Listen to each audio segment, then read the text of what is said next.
Good morning from England. Obviously many of you know that I am back in England for Christmas. I do return to Ukraine after Christmas in the January period. So I just want to share with you some videos that have been taken from our team in the last week and some of the devices and booby traps and tactics that have been used by the previous occupiers.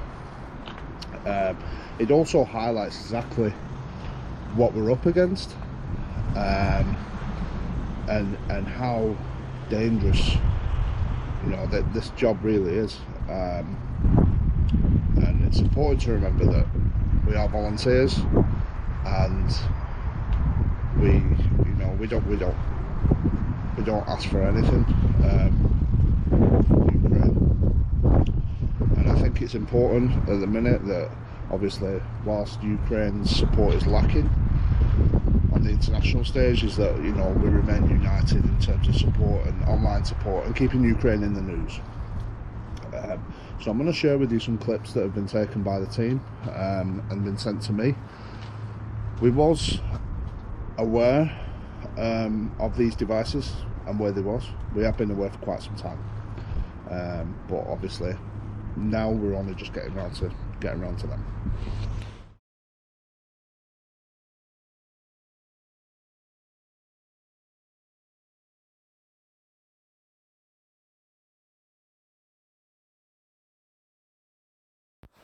So what you're going to see in this clip is the TM62 anti-tank mines.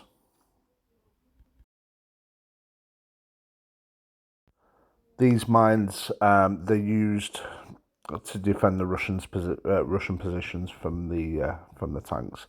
High explosive, 7.5 kilogram mines do a lot of damage. What they do, they lay these in defensive belts.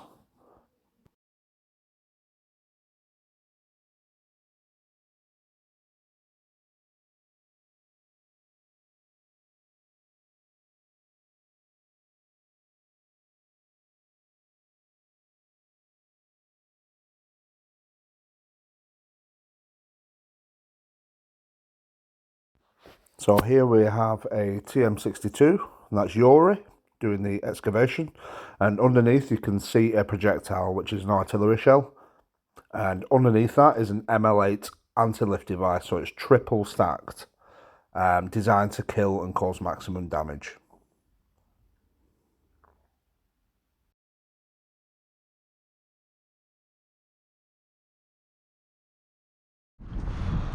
So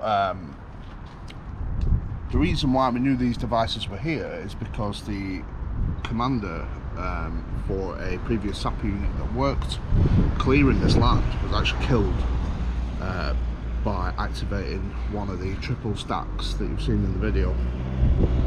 Unfortunately, obviously he lost his life, so we have been made aware of what's there, and yeah, if it was me, I'd probably just destroy them in place, but they've decided not to do that. But yeah, it just goes to show, how dangerous and how lethal some of these devices are, and it also highlights the importance of why farmers and normal civilians shouldn't really go clearing these sort of devices and landmines on their own. And just imagine if a bunch of kids who are returning back to the area came across that and just moved one of them mines or anything just an inch.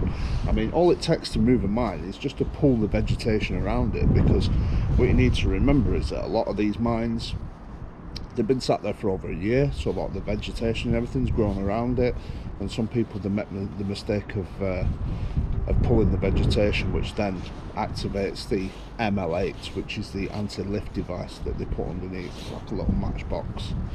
So yeah, it's very deadly, very, very dangerous. That's why there's been a lot of casualties in the south amongst the civilians. I think it's like 260 something up to now, and that's just what we know about. There's a lot more that we don't know about.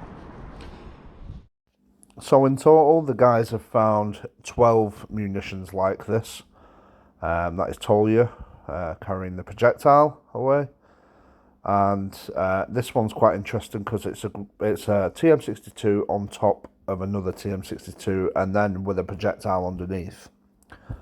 So yeah, these kind of devices just designed to kill the whole team, and that's the fruits of the labour for the day. So whilst in the UK, obviously I'm making myself useful, so I'm going to be hopefully acquiring some vehicles for the team. I think you may have seen the pickup LDV truck. I mean, that's just had problem after problem after problem, you know, and rather than it becoming a money pit, it's not the greatest truck in the world anyway, rather than it becoming a money pit, you know, we're probably just going to look at getting something else. And the Mercedes Vito as well, that Yori uses, but I also have one that I use that is also that is also having problems at the minute. It is obviously in for repair and stuff. So what I'm going to do, I'm just going to show you the Sprinter, which is my Sprinter, which was loaned to me at the start of the war. Now I've had this Sprinter for some time. It's been sat in England pretty much not doing anything. Anyway, I've actually spent all yesterday and I'm spending today getting it back roadworthy again, because again that's had its problems as well. It wasn't great to begin with, to be fair, but a friend of mine who was also an expat in Ukraine agreed to loan me the vehicle, and now after a bit of talking to him, and he's out of the country, he's going to sell it me. So here it is. It's a proven warrior in Ukraine. It used to run the logistics for the army. Cracking vehicle. I mean, it is good. It just obviously, because it's been sat for a while, you know, it had its issues, but all yesterday I managed to get some work done on it and get it in the garage. Yeah, it's still got its UA stickers on. So this van used to run the logistics on the front line in Donbass and Kharkiv. Yeah, still got its stickers on from when it was used. Yeah, this van was used on the front lines in Ukraine. Big white thing, probably not the most ideal colour back then, but yeah, when the war was kicking off, you know, this is what we used, as well as the other Vito. So yeah, he's agreed to sell me this van. Finally, Mark, he is watching. This is another Mark, by the way. This is Mark Williams from Wales.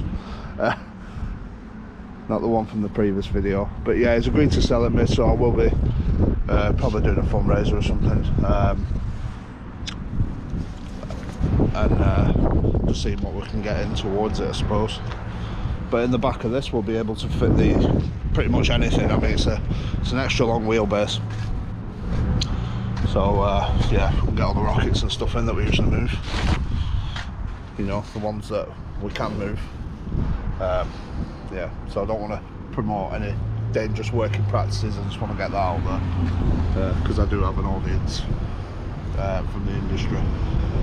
So yeah, hopefully, you know, we'll be able to get this van, we'll get it over, get it purchased. It's just ours then, you know, we don't have to worry about it. And then I am looking at working with NAFO and Alex and the guys from the Sniffing Brigade. Hopefully that, you know, we might be able to fundraise for a truck, a crew cab or something like that, you know, or some sort of people carrier or something, you know, because we have got more people in our team now, and to be honest, some of the guys are actually sat in the back of the van going to the job, and you know, in yours Vito.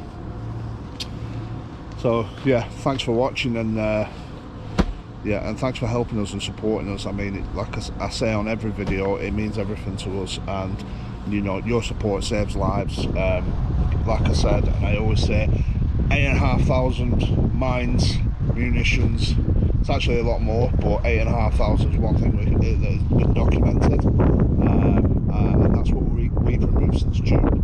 And I can't even think about how many lives that's potentially saved and limbs. So thank you, and keep supporting us. Thank you.